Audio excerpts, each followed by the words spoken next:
एक दफा की बात है, राजा अपने बच्चों के साथ महल में रहता था।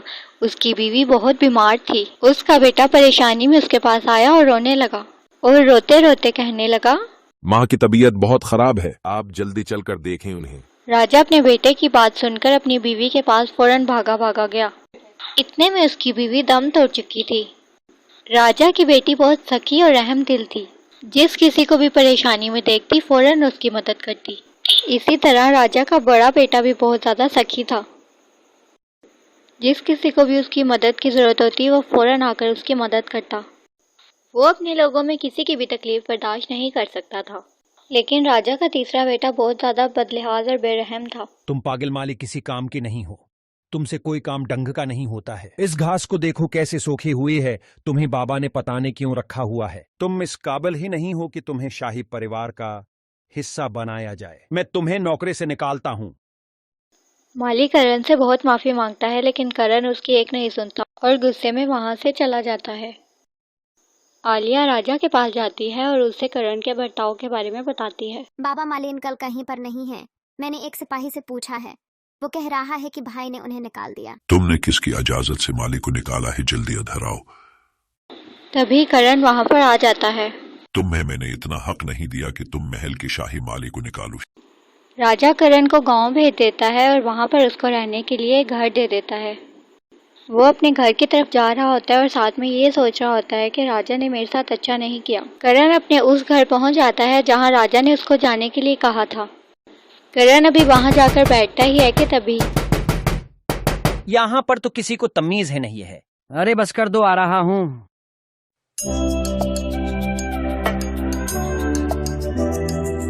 मेरा नाम रीमा है, मेरा घर पास में ही है। अगर तुम्हें कुछ चाहिए हुआ तो मुझे बताना। तुम कहाँ से आए हो? मुझे तुम मोहजिब घराने के लगते हो। रात को जब मैं खाना बनाऊंगी तो अपने मियाँ को कहूंगी कि तुम्हारे लिए ले आए।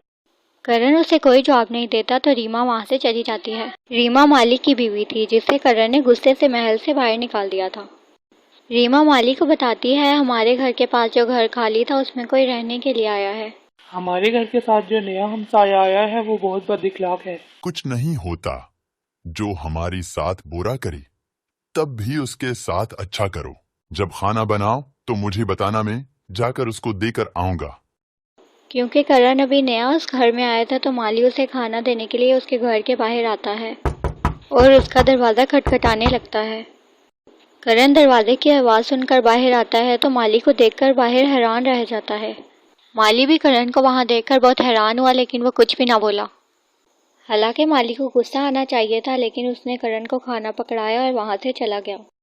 करण खाना लेकर अंदर आ गया और खाने को देखकर सोचने लगा कि मैंने माली के साथ कितना गलत किया, लेकिन उसने फिर भी मुझे रहमदिली से आकर खाना दे दिया। करण ने खाना खाया और अपने बिस्तर पर आकर लेट गया। जब करण सुबह सोकर उठा तो उसको बहुत प्यास लगी हुई थी, लेकिन उसके घर पानी नहीं था। क्योंकि करण को बहुत ज़्यादा प्यास लगी होती है तो वो माली के घर पानी पीने के लिए मांगने जाता है। पानी मिलेगा थोड़ा। अभी के लिए तो मैं तुम्हें पानी लाकर दे सकती हूँ, लेकिन यहाँ पर सब कुएं से ही पानी भर कर लाते हैं, तो तुम्हें भी अगर यहाँ पे रहना है तो वहीं से ही पानी भर कर लाना होगा। करण कुएं से पानी भरने के लिए कुएं के पास आता है। क्योंकि करण को इस तरह के काम करने की आदत नहीं थी तो उसे बहुत मुश्किल होती है, लेकिन मजबूरी की वजह से वो पानी भरकर लेकर जाता है।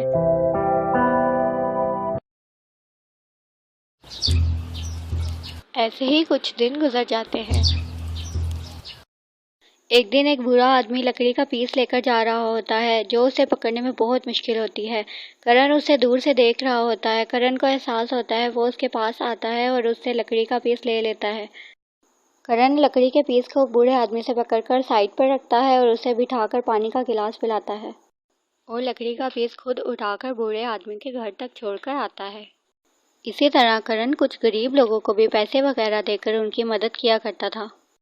जब करण ये सब नेक काम कर रहा होता था तो राजा का सिपाही उसे देख रहा होता था।